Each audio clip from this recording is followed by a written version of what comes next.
I feel like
so comfortable with you. I feel like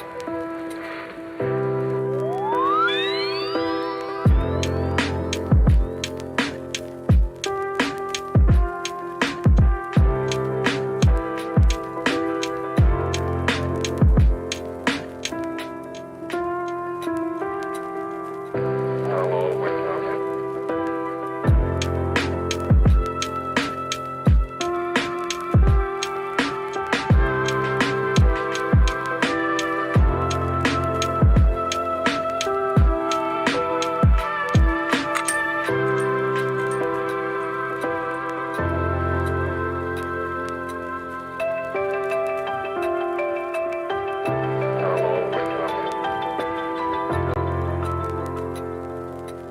Always.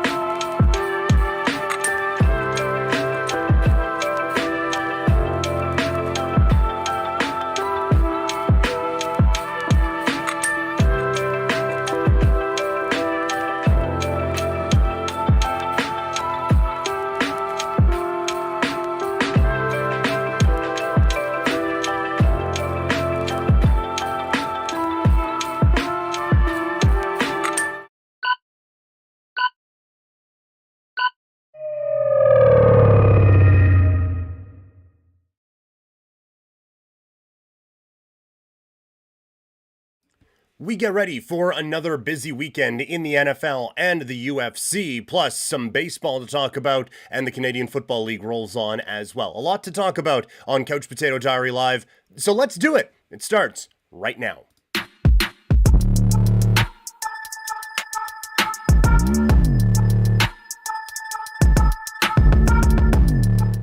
Welcome to Couch Potato Diary. Happy Thursday. My name is Peter Klein. Thank you very much for hanging out today. Yes, Toxic in the chat. PK is alive. Yeah, we haven't been able to do the streams here in the last little bit. Some last minute fill-in duty on Sportsnet 960 here in Calgary, so haven't been able to do the live streams as much as I've wanted to as of late, but we're back now getting to chat sports here on a Thursday. As always, we are presented by Sea of Dead. Head over to seaofdead403.ca. Get that great Calgary swag. The Jerome shirts are selling very quickly. All the proceeds going toward kids sport. And I mean, look, season starts next week, so get yours before you head down to the Dome to get things started with this NHL season. Also, we are fueled by Swift Energy. Head over to swiftenergy.gg. Use the code PKPrimetime for 25% off. Some great flavors helping you with your next gaming session. Also, with Twitch right now, there is a deal. Get 3 months of free Super Duolingo when you buy or gift a new sub. Super Duolingo gives you no ads on Duolingo, unlimited attempts, and personalized practice. Also, there is an exclusive gamer badge. So get all of that right now. A pretty cool thing going on. I'm on Duolingo, rocking some Japanese lessons every now and then. I shouldn't say every now and then. My streak is almost at 600 days. So quite a bit. So really cool that, and I'm on Super Duolingo, and the unlimited attempts helps when you're learning a language that has 3 different alphabets and all of those sorts of things. So huge shout out to Duolingo for all of that. So like I said, we got a lot coming up on the show today. Let's get into it. Let's start talking about the National Football League. Another week is gone. Where does everyone stack up in the NFL? Let's break it down with NFL Power Rankings.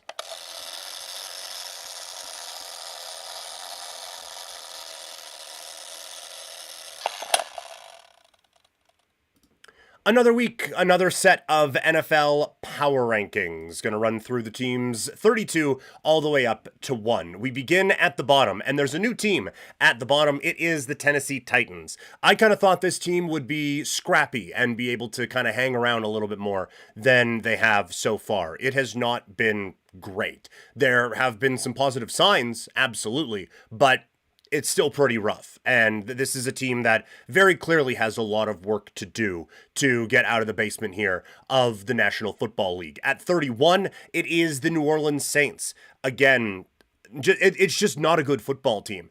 And it is one that, I mean, they're hanging in some games here, at least, but I don't think there's much room for optimism with this group, but I had to bump them up a little bit because they were at least competitive in their game with Buffalo compared to Tennessee getting absolutely run out of the building. At 30, it is the Cincinnati Bengals, a football team that obviously has dealt with a lot of injuries at key positions, but it's bad. It's so bad. The offensive line keeps this offense from being able to do anything, and it is one of the worst defensive groups in the National Football League right now. So it is just all around bad. Cincinnati, with an aggressively poor performance on Monday night, had to drop down into the bottom 3. At number 29, it is the Carolina Panthers. They avoided the bottom after a big win a couple of weeks ago, brought back down to earth a little bit yesterday or last week, but still not the worst team in the NFL. Anyway, at 28, it is the Miami Dolphins. I know that we obviously have them below a team that they just beat, but I have so many concerns about how this thing is going with this team that it is difficult for me to rank them much higher than this right now. So my bottom 5 at this particular time is the Tennessee Titans, the worst team in the league, followed by New Orleans, Cincinnati, Carolina, and Miami. After that, it is the Cleveland Browns. Not a whole lot to say on that one. At 26, it's the Jets. I have finally given up that maybe this team would be better than people thought they were going to be, and a lot of it has to stem from the defensive side, which is supposed to be Aaron Glenn's kind of calling card.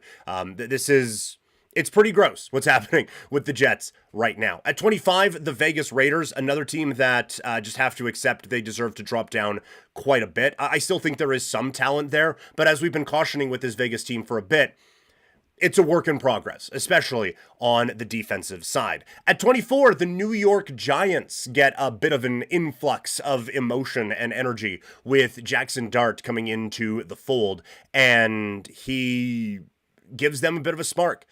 Maybe not the most effective game that anyone's played, but he got them a win against one of the best teams in the National Football League. And now they have a very winnable game coming up against New Orleans to try to get out of this funk that they are in at this particular time. Sorry, just a quick swig of Swift, if you will.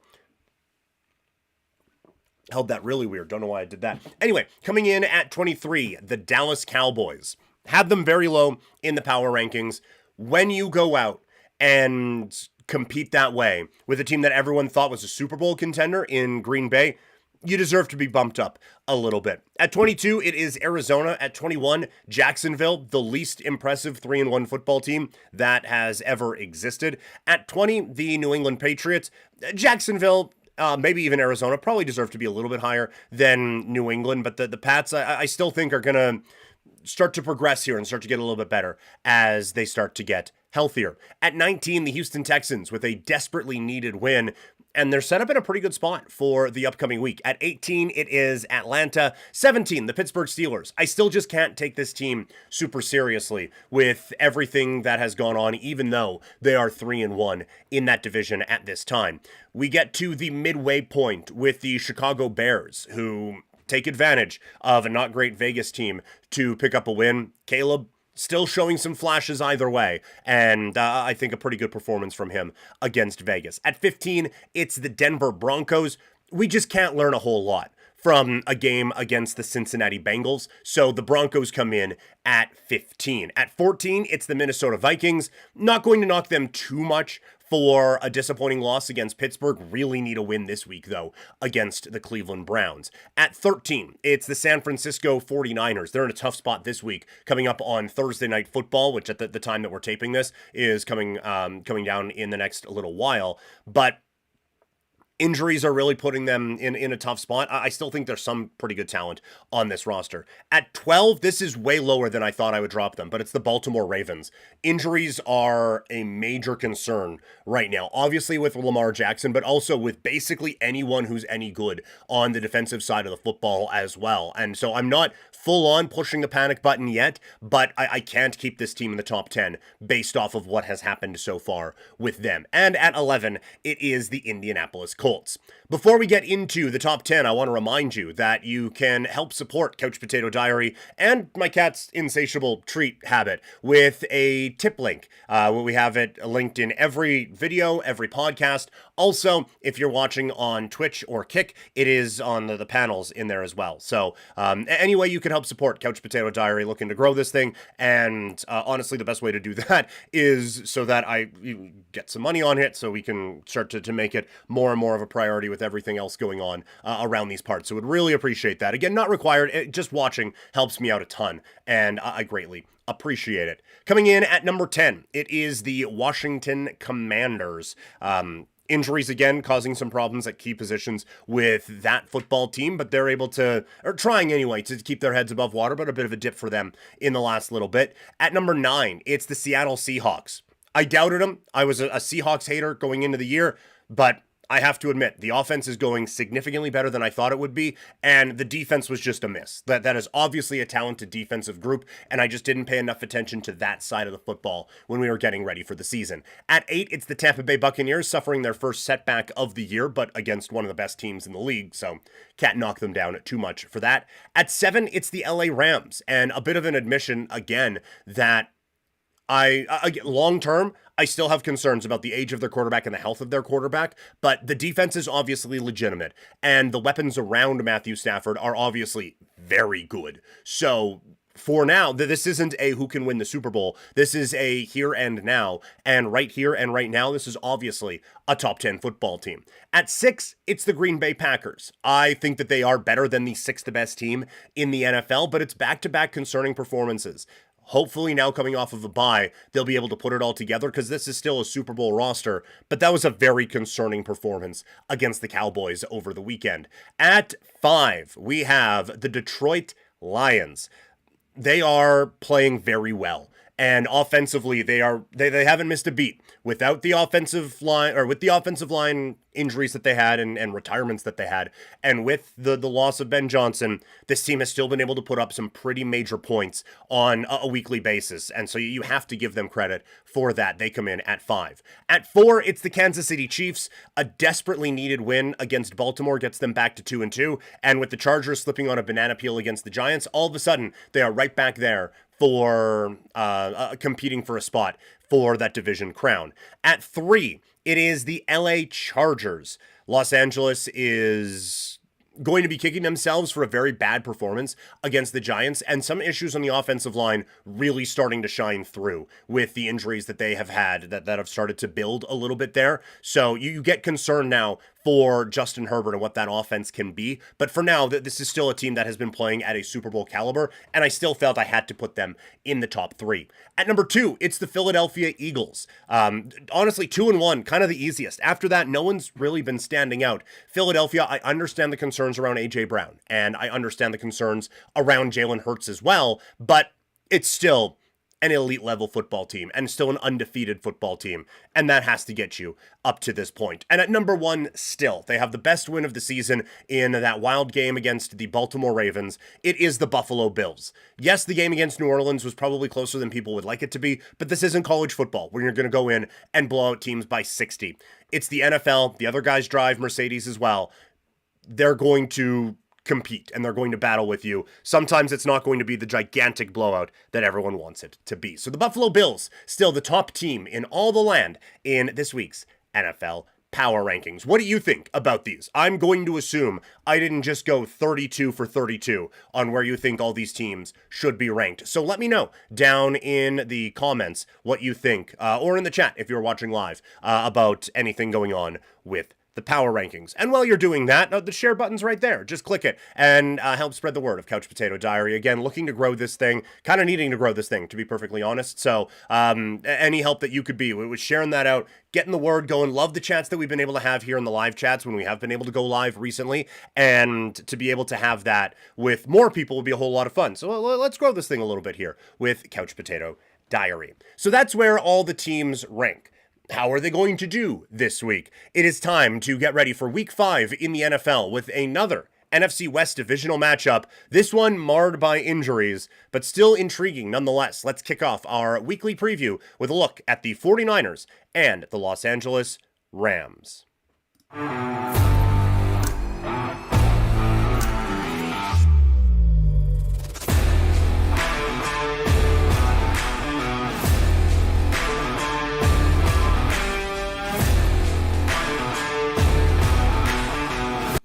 So it is another week of Thursday night football with the 49ers taking on the Rams. LA favored by 8.5 points with the total sitting at 44.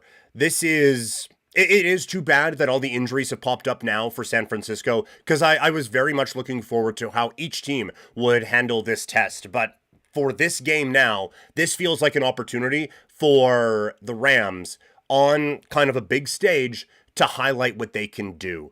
And offensively, that is obviously Puka Nacua leveling up. And Kyren Williams has been very strong this season. Davante Adams has been a perfect number 2 for this team. And Matthew Stafford has been excellent. But the real part of this team that is championship caliber, although those weapons are championship caliber, I should say that. Like that offense, when everyone's healthy, it's a championship level offense. But this defense is so good at what they can do. There is a speed and aggression to this team that is very impressive to watch. And I think they have an opportunity to put on a bit of a show here against San Francisco. For the 49ers, Brock Purdy doesn't sound like he's going to be going in this one. Jennings listed out as well. So it's a tough spot for them here. I don't think we're going to get a great read on what San Francisco is either way. So this one feels like it's going to go to the Rams.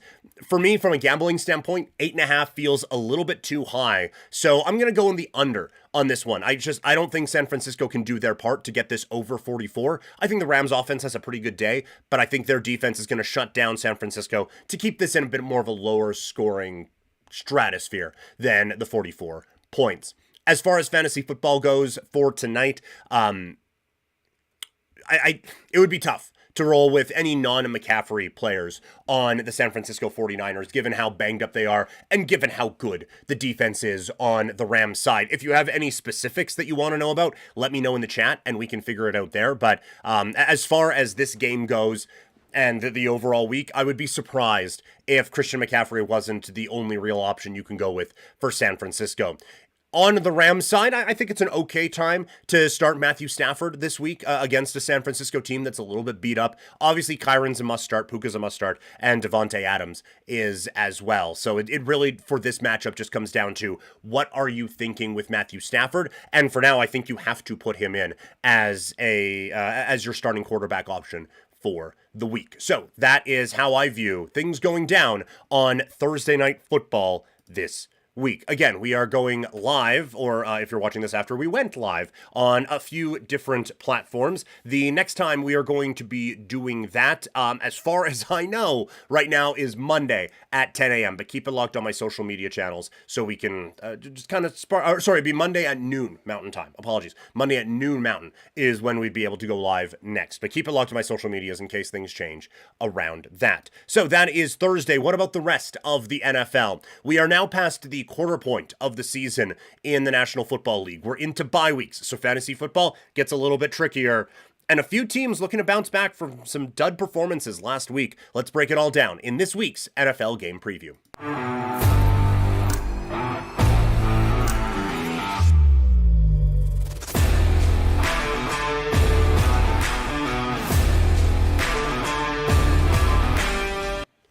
It is another week in the NFL. Whether you're watching live or after the fact, let me know in the comments or in the chat what you guys are looking for fantasy football-wise. We had a lot of great discussion about fantasy football stuff as this show went along a couple weeks ago.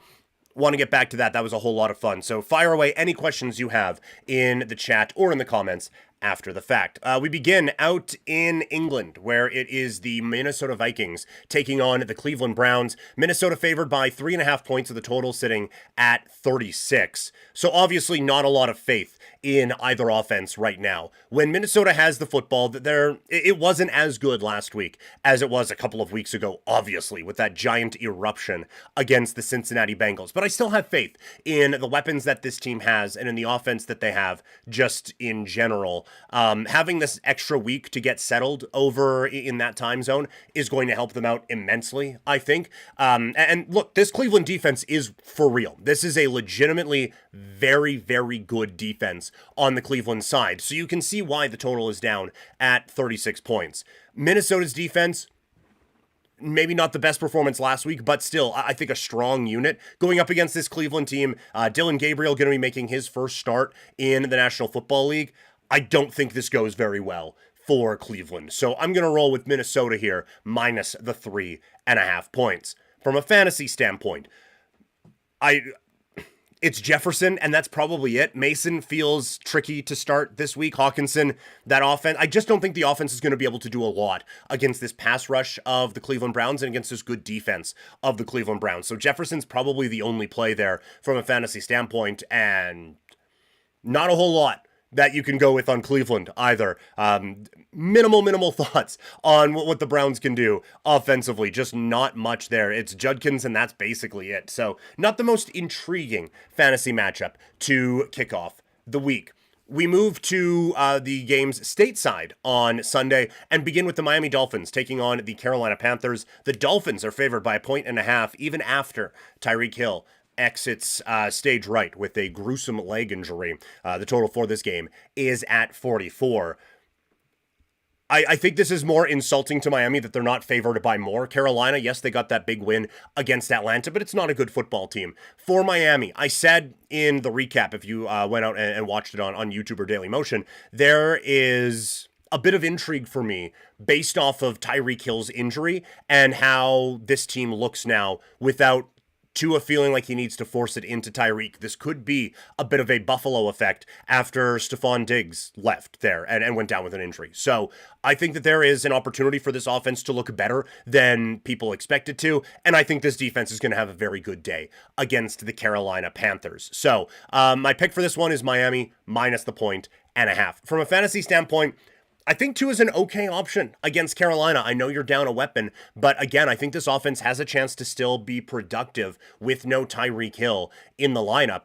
And with that being said, like Achan's a start. Waddle is definitely a start, and I think Malik Washington in deeper leagues, you can roll with that as well. On the Carolina side, Bryce Young probably not. Definitely not until we see that consistently. Chuba Hubbard, we're taping this on a Thursday. Chuba Hubbard is having some problems getting into practice this week, so keep an eye on the injury report there, but we're starting him if he is playing. And the rest of them, like Tetterell McMillan, sorry, apparently he doesn't like the Tet.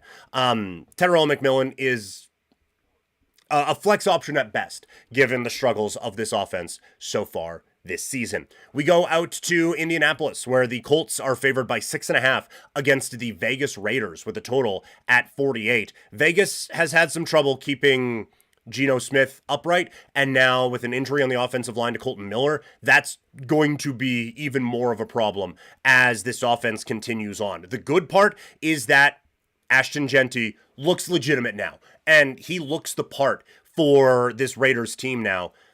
I think there still are more creative ways that they could use him out of the backfield, but I still think that he has really kind of exploded on now as someone who you can trust to be a dynamic fantasy option, and just trust for this Vegas Raiders offense in general. The Colts defense, I have been intrigued by them. I think they're maybe still a touch overrated based on some early season performances, but it's a good defense.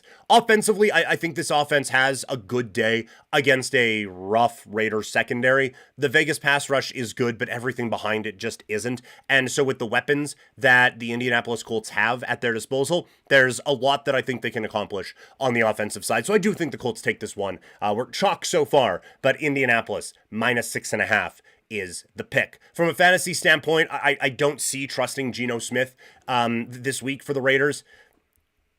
We're not sitting Ashton Genty coming off of that. We're not sitting Brock Bowers ever. Jacoby Myers, though, I don't think you can roll with that at this point. I think that he is... I just don't think this offense is going to be effective enough given some of the problems on the offensive line. So Jacoby Myers is down to like a flex, if that, for me this week. On the Colts side, Daniel Jones, I don't think it's a bad start. Obviously, There might be some better options out there, but I think Daniel Jones is fine as a fantasy quarterback. And we're starting our Colts this week. Jonathan Taylor, you're never sitting him. Michael Pittman's getting into that category as well. And if you got Downs, I think there's a pretty good day for him, as well as the young tight end out there with Indianapolis. So the Colts are going to eat this week against the Vegas Raiders.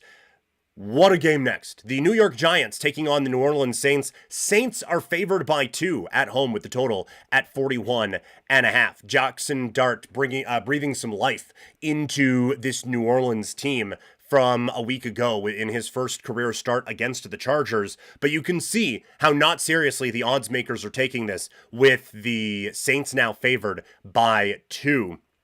And again, the total at 41.5. No, Malik Neighbors really does hurt this passing game incredibly. And there's nothing for playmakers on the Giants side of the football right now. So I can see where this gets to be a bit of a slog. I'm still just not overly impressed with the New Orleans Saints. I get like Spencer Rattler is out there and he's battling hard. And Alvin Kamara might now be the best offensive player in this football game, but they just don't have the weapons around it. And defensively, again, I know they worked hard against Buffalo, but this is a lacking group. So there aren't going to be many times this year I get to have points and also pick against New Orleans. So we're going to do that here with the Giants +2. From a fantasy standpoint, this one is for the sickos only. Jackson Dart has not worked his way into the circle of trust from a fantasy standpoint. At running back, Scatabo has. I think it's a pretty good matchup there. And then on the offensive side, like, Wan'Dale Robinson gets volume, and he has an opportunity to do that as well. And just, there are going to be some depth pieces out there for the Giants in deep leagues at receiver. Maybe take a look, but I would like to see what it looks like first before I'm throwing that in at this particular time. So if you can avoid it, Robinson and Scatabo, the only ones that we're feeling comfortable with on the Giants side. On the Saints side, it's Alvin Kamara and probably nobody else at this particular time. Up next, the Baltimore Ravens, off of a disappointing loss against the Kansas City Chiefs. Now injuries continue to be a huge problem as they take on the Houston Texans. The Texans are favored by 1.5 with a total sitting at 40.5. It's so many problems right now with Baltimore. Lamar Jackson is obviously the big issue. If he is not healthy or anything resembling healthy, then this team just doesn't go. Cooper Rush had a couple of fun moments with the Dallas Cowboys. They haven't been able to really spring things for Derrick Henry and have some issues now on the offensive line. And now you're going to see where not having some of those big time playmakers on the offensive side in the pass catching department may come back to haunt them. Zay Flowers may still have a pretty good day and probably will, but it's a very good Texans defense that you're going up against, banged up, with potentially Cooper Rush at quarterback. I don't think it's going to be a good day for the Ravens on the offensive side. When the Ravens are out on defense, again, the big concern in Houston is the offensive line, but this Ravens defense is so banged up that I just don't see how they're going to be able to get the stops that they need to pick up a victory in this football game. So I like Texans -1.5. Under at 40.5 feels very comfortable as well. From a fantasy standpoint, CJ Stroud, I know that we have been burned by him before. This is a talented football player and a bad banged up defense that he's going to be going up against. So if we need to take a home run swing with bye weeks happening now, Stroud is a fine play. Woody Marks is an every week start for me at this point. Nico Collins has worked his way in there over the last few years. And I think Dalton Schultz is a pretty good play against the beat up Baltimore defense as well. On the Ravens side, Cooper Rush, absolutely not. No way, never. Derrick Henry, there's no way you're sitting him. But Zay Flowers is down to the point where I could envision teams having better options than him this week, given the defense that they are playing and the quarterback situation. That kind of goes for everyone on the Ravens offense across the board. Next up, very interesting matchup with the Philadelphia Eagles taking on the Denver Broncos. Philly favored in this game by 4.5 points. The total is at 44. I understand the criticisms around Philadelphia, and I understand the criticisms around this offense, but I still look at what they are doing when they need to put these games away, and when these games are competitive, or when they need to come back in these games, and they are still executing at a very high level. So I am not going to buy into any Philadelphia Eagles slander. I still trust them to be able to move the ball very effectively on offense. They're running the ball a little bit better. They have all these weapons. This is going to be fine. This is going to be okay offensively for the Eagles. I find it wild that a week after they make a comeback against the Rams, we're back to doubting this team. And I get no completions in the second half is jarring. But to see what they do against a very good defense with the Rams when they have to, I'm not going to be pushing any panic buttons on Philadelphia. On the Denver side, again, we just don't learn a whole lot from that game against Cincinnati. I'm still not impressed with Bo Nix. This defense is still quite good, but has shown that they can be vulnerable as well. I don't think Denver right now is in the same league as the Philadelphia Eagles, so I like the Eagles -4.5. From a fantasy standpoint, Hurts is probably a no-go this week against a good Denver defense, but then you're starting your guys. And I get A.J. Brown. It's been tough for most of the season. I'm still starting him. I'm still rolling out A.J. Brown, Devonta Smith as well, and Saquon Barkley, and the tight ends. Also, on the Denver side, Bo Nix, that's a no for me this week. R.J. Harvey, J.K. Dobbins are getting theirs against Cincinnati, but again, I feel like we have better options. Even in a bye week, I feel like we have better options than going up against that Philadelphia defense. And Cortland Sutton, kind of the only guy you can trust on the Denver passing attack right now from a fantasy standpoint. Moving on, Dallas Cowboys, New York Jets. The Cowboys favored by 2.5 points with the total sitting at 47. Dallas coming off of a wild win against Green Bay from a week ago. And look, I have been a Dallas detractor. I have to admit, though, that has been a phenomenal performance by this offense this season. And I'm not a big George Pickens fan, but it's a couple very good performances in a row. So I have to back off a little bit on any kind of Dallas Cowboys slander that might be out there for me right now. The Jets that they'll be facing this week, I was expecting this defense to be significantly better than what they have been this season. It just hasn't been there for Aaron Glenn's group so far this season. And I think this is another opportunity for the Cowboys to put together some pretty good numbers and start to really push forward again on the offensive side. When the Jets have the football, it has been hit and miss this season. Justin Fields back in the lineup. He had an unbelievable run last week, and Garrett Wilson makes an unbelievable catch in the end zone. They are showing they have high-level talent. It's just not clicking for them in terms of victories. Going up against the Dallas defense, that is vulnerable. This is not a good defensive team. A lot of credit goes to them for hanging with the Green Bay Packers and almost winning that football game, but they didn't do it because the defense was awesome. Again, I think this is going to be a very high-scoring game. I do view the Cowboys as a bit better than the Jets right now, so I have the Cowboys -2.5.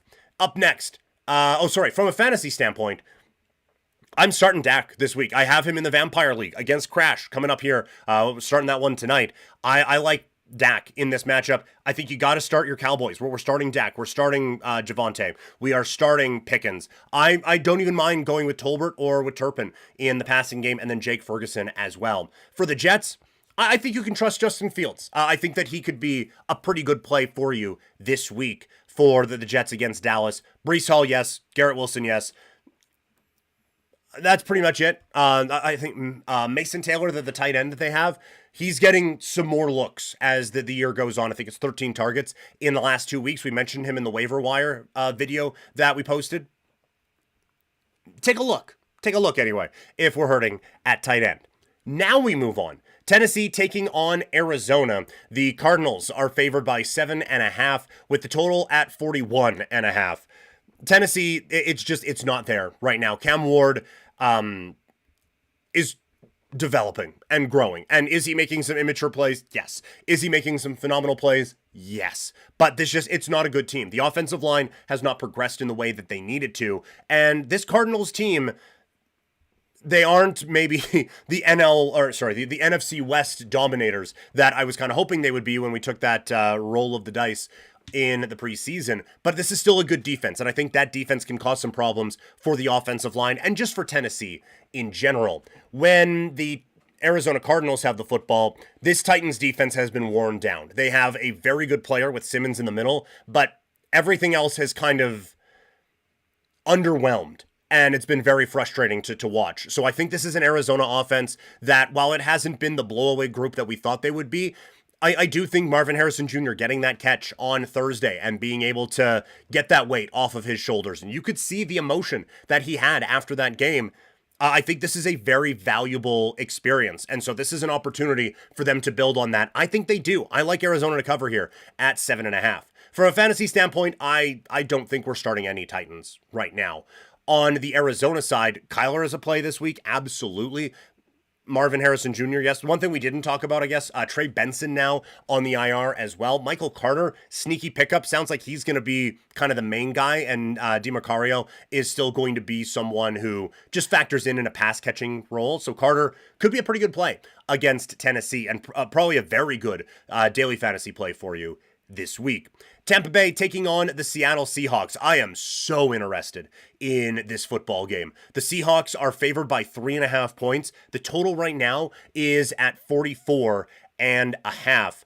I am intrigued by this one. Let's take a look first. When Tampa Bay has the ball, this is the matchup I can't wait to see, because this offense is good. Maybe some issues running the football at times, but Baker Mayfield has been able to work his way out of a few problems this season and has shown to be the same electric guy that we all know him to be. But this is an elite level Seattle defense that he's going to be up against. So that this is a very difficult test. And I know the teams that they have played, and this still might be the toughest test of the season for this Tampa Bay offense. So I am so interested to see who gets the best of that matchup. When Seattle has the ball, this is still an offensive line I have concerns with, and I get they've been able to put up those big plays that have been able to keep them in games and keep them winning games. I think Tampa Bay's defense is a little bit better than to give up some of those plays. And so I think this defense might be able to slow this down for Seattle just a little bit. We did power rankings a bit before. I had Tampa Bay one spot ahead of Seattle. I think this is going to come down to the last few minutes of the game, and the way he's playing, I'll take Baker over Sam Darnold in that spot. Give me Tampa Bay as the underdog on the money line this week. From a fantasy standpoint, I would probably like to wait and see on Baker against this very good Seattle defense. If you have to start him because of bye weeks or whatever, that's fine, but I would have to wait and see on Baker Mayfield there. But we're starting Ibuka. Godwin, you've been able to survive without starting him, so you may have some better options, but I think he could have a bit of a say in what this offense is doing here this week. On the Seattle side, Sam Darnold has worked his way into the starter conversation. I don't think he's all the way there for me on this one just yet. I don't love the running backs this week, Kenneth Walker or Charbonnet. Tampa Bay is such a good team against the run, and that has continued for a bit, so I would try to avoid that matchup this week. JSN has an every week start, though. He has certainly worked his way into that. Just a few more games left here on the schedule. We will begin that trek with Detroit taking on Cincinnati. The Lions are favored by 10.5 points with a total at 49.5. Cincinnati's just not a good football team. Well, we don't need to break this one down. We know where we are on this. It's an offensive line that can't block, and it's a defense that can't stop anything against an offense that is scary good and a pass rush that is terrifying. It is Detroit all day. 10.5, absolutely lock that in. The Lions are a team that you 100% trust to just run all over teams as they go on, especially that sort of a defense on Cincinnati. And so, from a fantasy standpoint, we're starting anyone who you have a little DET beside, they're in your lineup here this week. We are rolling with that. On the Cincinnati side, like Brown, you probably have to. Chase, yes. Even Higgins is down to flex territory for me. Up next, Washington taking on the LA Chargers. Obviously, a lot of this is developing based off of what happens with Jaden Daniels. I believe he's going to be good to go for the game with the Chargers here this week. LA favored by 3. I know last week that's a frustrating loss for them. I am concerned about the offensive line issues with the LA Chargers and going up against a defense that has been able to get after a couple of quarterbacks at least over the last little bit, but a defense that also gave up quite a bit of points to Atlanta, who got shut out by Carolina the week before. So I think the Chargers are vulnerable right now. I just don't think Washington is the team to take advantage of that. I like the Chargers in this spot minus the 3. And from a fantasy standpoint, a lot of it depends on the health of people, a lot of people.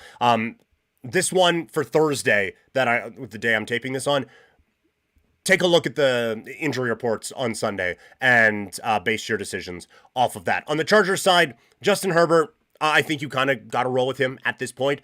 Hampton, I'm worried about the offensive line issues, so Hampton's probably a no-go, but we're starting Quentin Johnston, Ladd McConkey, and Keenan Allen, absolutely, from this offense. And then we get to our prime time preview. The games are in prime time, and it's a good time to remind you that my social media handle is at PrimetimeKlein on Instagram, X, TikTok, Threads, and Blue Sky. Sunday Night Football, it is the New England Patriots taking on the Buffalo Bills. Bills favored by 8 with the total at 49. New England's defense getting a little bit healthier, getting a little bit better. I still don't think they're at the level that they can stop what could be happening here for Buffalo this week. Josh Allen, too good. James Cook, too good. Like, we know the offense, we know the weapons on this football team. I think it's going to be overwhelming what they can do to New England. Now, Buffalo's defense hasn't been as dominant as people would like it to be. So there are some opportunities for New England to go out and take advantage of that, but I don't think they're going to be able to keep up with this Buffalo team. So I like the Bills, -8 in this game. From a fantasy standpoint, Josh Allen, every week start, no doubt. James Cook, every week start, no doubt. Keon Coleman started great, but it's up and it's down. It's hot and it's cold. I'm still starting him against the Patriots this week. And Dalton Kincaid has lived up to the breakout that I was saying he could reach when we started this journey all the way back in the preseason. So give me Buffalo -8 points and start your guys if on the Buffalo Bills. And on the Patriots, Drake May, probably not. I do like the running back matchup here. Stevenson getting back into the circle of trust in New England after the fumble issues. So I think he has an opportunity to do some good things here this week. I like him in this spot as well. And then our last primetime breakdown, it is Kansas City taking on the Jacksonville Jaguars. This is a Chiefs team that's favored by 3.5 with a total at 46. Jacksonville's offense has been able to produce quite a bit actually over the last few games, and that has them in a good spot here at 3-1. But this Chiefs defense is different than San Francisco, Carolina, Cincinnati that they played before. I think this is going to be a very big wake-up call for this offense out in Jacksonville. They need to get Brian Thomas going. They need to get Travis Hunter going. I think Kansas City's defense really does shut them down. And then offensively, you started to see some of that explosion back in the lineup with Xavier Worthy taking a step here in his second year in the National Football League.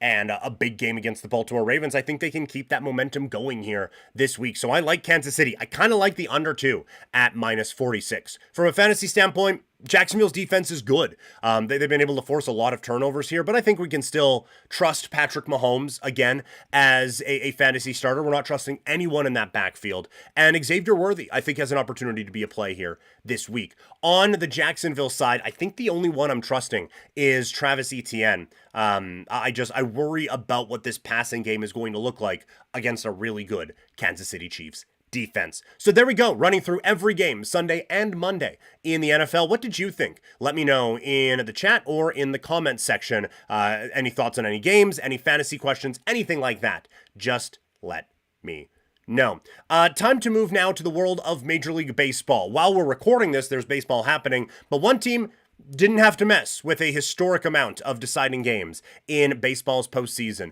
The LA Dodgers are off to the National League Division Series for the billionth time in a row, and we all should be very concerned about that because this team all of a sudden looks like a juggernaut again.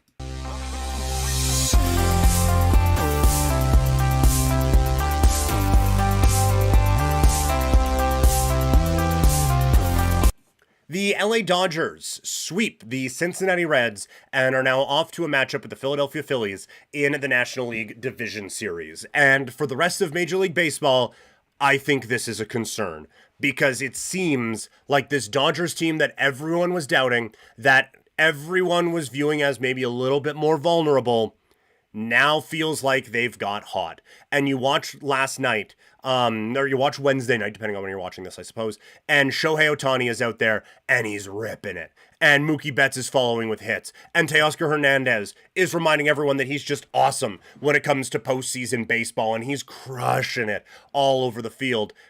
It's a scary offense right now. It really, really is. Toxic saying that the YouTube chat isn't working. Apologies, Toxic. Okay. Sorry about that over there. Let me pop in there. Hopefully we can get that sorted. I have a thing up on here that is supposed to tell me when those chats are coming in, but apparently missing out on all of those. So let me just go back there. We're definitely going to have to mute that. Don't need to hear myself multiple times. But, okay. Toxic. I see the chats. I will, apologies for that. Missed out on those. Circle back and we'll get to them. You can keep watching wherever you want to watch. You can do that. But apparently I'm missing out on some stuff. So have to open a few more tabs now than I had before. But very, very frustrating that was happening. So apologies on that one there, Toxic, for that. Let's get back to the baseball talk and we'll dive back into some of the football conversation that Toxic was having with Toxic's self over on the YouTube channel. But for baseball, this is, like I said, it is scary what the Dodgers can do when they get rolling. And so I do wonder if this series with the Reds now puts them in a spot where they can really thrive and a spot where they can kind of build off of this and be a real threat once again. Because it didn't seem like people were taking them as that real threat going into the postseason. But the bullpen is still a concern. There's no question about that. And we've already seen in this postseason how important having that bullpen on lockdown really, really is. So I'm curious to note how this is going to go down with the Philadelphia Phillies, but this felt like a get-right series for the Dodgers, and it felt like a statement of, hey, we're the defending champs and the most talented team in Major League Baseball. Y'all better remember that. And so now this series with the Phillies is going to be insane. The only issue I have with it is that it's in the division series and it's only 5 games, because this deserves a 7-game spotlight. Both lineups have incredible power. Both lineups have some pitching issues, and both teams have some issues at the back of the bullpen. With the Phillies, Duran is fine, but it's just getting to him that has been the problem so far for the Philadelphia Phillies. So this is going to be a battle. It is going to be a classic slugfest, and while I love a lot of pieces on this Philadelphia Phillies team, I think the Dodgers have this momentum. I think the Dodgers have that championship pedigree, and I think the Dodgers have this series. I'm going LAD in 5. I think this is going to be a very, very fun series between these two ball clubs. More baseball coverage to come. Baseball happening while we are going live right now here today. The timing of that obviously not perfect, but working it out here the best that we can. All right, missed a few of these in the YouTube chat, so let's dive in and look at a couple football questions that Toxic had over on YouTube.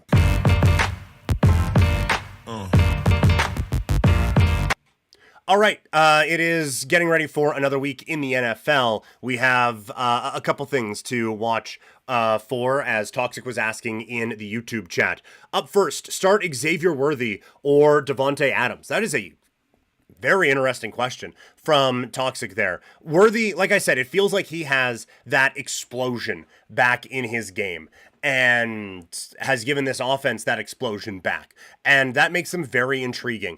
I do think Jacksonville's defense is one to be concerned with, though, and one that you have to take at least a little bit seriously. While tonight, Davante Adams going up against the San Francisco 49ers, I think he's in a decent spot to have a pretty good game here. So I like Davante Adams over Xavier Worthy this week. I think Worthy is a fine start and is someone that you absolutely can roll with now going forward. But for this week, Davante Adams, I think, is greater than sign Xavier Worthy, and that would be the start that I would make. Also, Toxic, the Giants game is going to put everyone to sleep. That is very fair. It is not going to be the most exciting. It's probably going to set a record for the least amount of time that Scott Henson talks about it on NFL Red Zone. Not a closet Packers fan. I picked them as a team I've always kind of liked them.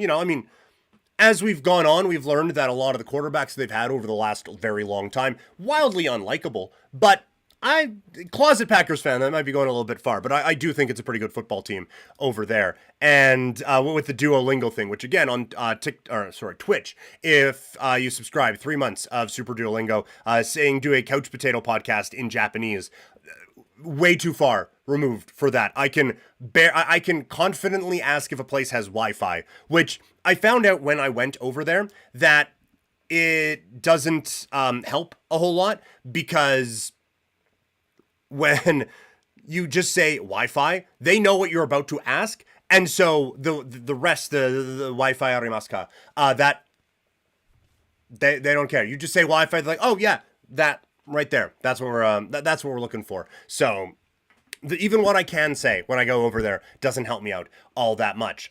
Eve Gaming on Kick is saying, hey, what's good, dude? So, what's good? Feeling pretty good here on a Thursday, getting ready for another week in the NFL, talking about some baseball, and now talking about the Ultimate Fighting Championship as well. So, you know what?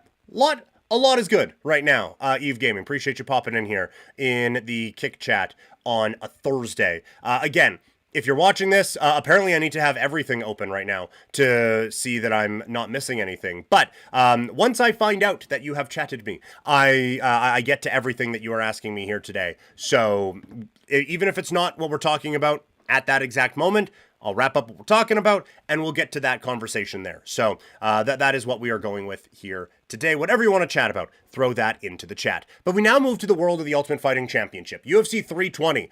It's been a minute since we've had a UFC pay-per-view, and they are coming out of the gates hot with a very interesting card coming up this weekend. Let's do our UFC Fight Week stuff in one day. Up first, it is our Fight Night first look for UFC 320. What is on the line in the two big title fights coming up on Saturday?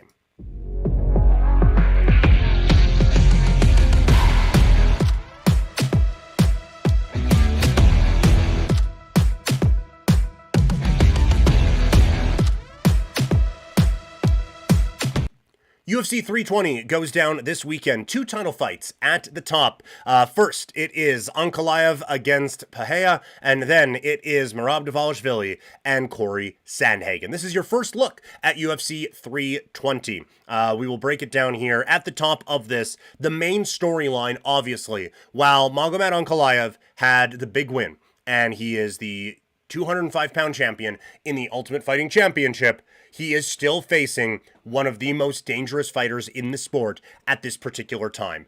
And this guy is so smart as a combat athlete and so talented that I find it difficult that many, aside from the elite, would be able to take a couple of wins off of him. And so for Pereira, it is an opportunity to get his belt back. It is an opportunity to continue that upward trajectory that was looking like he could at least potentially challenge for a third weight class's belt in the UFC, which is the rarest of rarefied air. But that momentum stopped with Ankalaev. Can Pereira get that back? This is a huge fight for him, obviously, with the championship on the line. And for Ankalaev, it's an opportunity to establish his title reign. Maybe it feels unfair, but when you have someone who is working his way up to being the pound-for-pound king in the Ultimate Fighting Championship, one win isn't enough for people to think that, okay, you got this guy. Everyone needs kind of a second win over the main established dude before we really start to believe that you are that guy. So for Ankalaev this weekend, it is all about just establishing that he is the guy at 205 pounds. In the co-main event, it is Merab Dvalishvili and Corey Sandhagen. Merab has got a lot of buzz coming off of his last performances. And obviously the one at the Sphere underwhelmed some people. But he has shown in his last few fights that this is genuinely one of the best fighters in the world. And so this is an opportunity for Merab, obviously keeping the championship, all of that.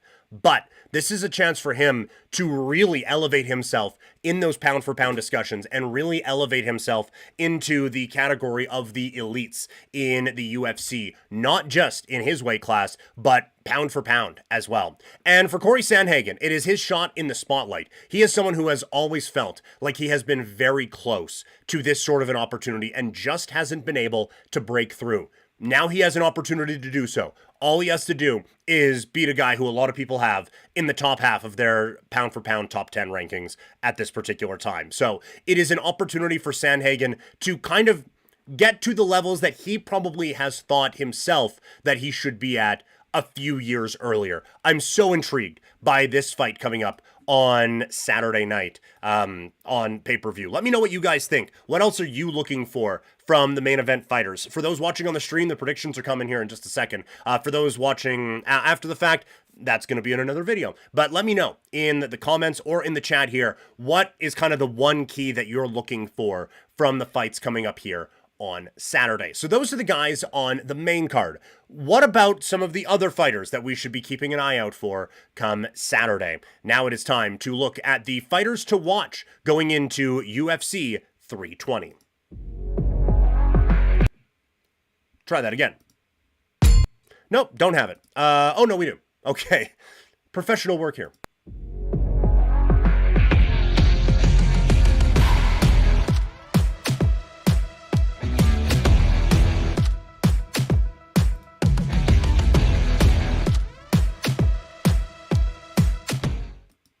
UFC 320 going down on Saturday. Two big title fights at the very tippity top, but also some very intriguing fighters throughout the undercard as well. So here are the fighters to watch at UFC 320. We begin with Youssef Zalal, who has won 7 fights in a row, including the biggest win of his career, coming up against Calvin Kattar back in February in his last fight. Now he's facing Josh Emmett, who's coming off of a loss in his last bout to Lerone Murphy, but is still in the top 10. This is a chance for Zalal to kind of establish that name. Like Calvin Kattar, that's a solid win. You could argue a little bit maybe past his prime, but that's a solid win. And now it would be the same with Josh Emmett, where maybe we are a touch post-Apex, but Emmett is still a very good fighter and still one of those guys that you have to beat them to prove that you belong in the top 10 rankings right now. So this is an opportunity for Zalal to show that. I think he has a great opportunity here to kind of prove that he belongs toward the tippity top of that division. Up next is Farid Basharat, who is undefeated at 13-0, including 4 straight wins in the Ultimate Fighting Championship. Not the most exciting. We're not getting a ton of finishes out there right now, but we are getting some strong wins and some strong performances. He's 28 years old, and I think an intriguing fighter at 135 pounds. Anytime you have an O in the loss column, you end up in the fighters to watch, because we just want to see how legitimate is this? Going up against Chris Gutierrez, who's won back-to-back fights. The winner of this isn't launching into the top 5 or going into a eliminator bout or anything like that, but it is just kind of another step for a potentially good up-and-coming fighter at 28 years old in Basharat. Up next is Macy Chiasson. She has had some gigantic wins in her career, but she's also had some tough losses, including recently to Ketlin Vieira. That was in her last fight. Still in the top 5, facing a former title challenger in Yana Santos, formerly Yana Kunitskaya, who's a former title challenger, has had some big wins in the past, but is also on a very difficult losing streak. So for Chiasson, this is an opportunity to kind of get right and get back on track. But for the UFC, for fans and everyone else, this is an opportunity to see what level Chiasson is still at. Is there a falling off after a difficult loss against Ketlin Vieira? Or was that just a stepping stone, and now it's an opportunity to grow here for Macy. So I'm interested to see what Macy Chiasson we see coming up on Saturday. And our last fighter to watch on the card is Patchy Mix. He's coming off of a very difficult loss in his UFC debut after leaving Bellator as a champion. It was underwhelming, and it was pretty disappointing in a string of those for Bellator performers and fighters in the octagon. He needs a big performance. He needs a big bounce back in this fight. I think he can get it. I still think he's a very, very good fighter. I do think kind of second go around, understanding the UFC, understanding what it means to be in the Ultimate Fighting Championship, all of that I think very important for him, and to just kind of get settled into all that and into that format, I think is going to help him out a lot. So those are the fighters to watch at UFC 320. What about you? What do you think or who do you think is a standout fighter on the undercard that we should pay attention to at UFC 320? Let me know either in the chat or in the comment section below. All right, we've been going for just over an hour now, and I think that's where we are going to call this one here today. Again, thank you guys so much for hanging out. As always, we're presented by Sea of Dead. Head over to seaofdead403.ca for all this great Calgary swag, including the Cannons hat. We got the Jerome shirts up there right now, all support of Kid Sport, so make sure you go check that out. Check me out on swiftenergy.gg. Use the code PKPrimetime. Get that gaming fuel in you. Some very good flavors, and just helps with the alertness and the focus for the next gaming session. Gonna try to get something going on tomorrow, but can't guarantee that. Next one for sure. Next stream, unless something changes in my schedule, is going to be noon on Monday. I will let you know about any changes. Follow me on social media at PrimetimeClimb. But right now, locking in Monday at noon. If you want more of me, I'm on Sportsnet 960 The Fan, coming up on Friday. That'll be noon to 2 on the radio or wherever it's available on the internet somewhere. Thank you guys so much for hanging out today, and we'll chat again later. Have a great rest of your day, everybody.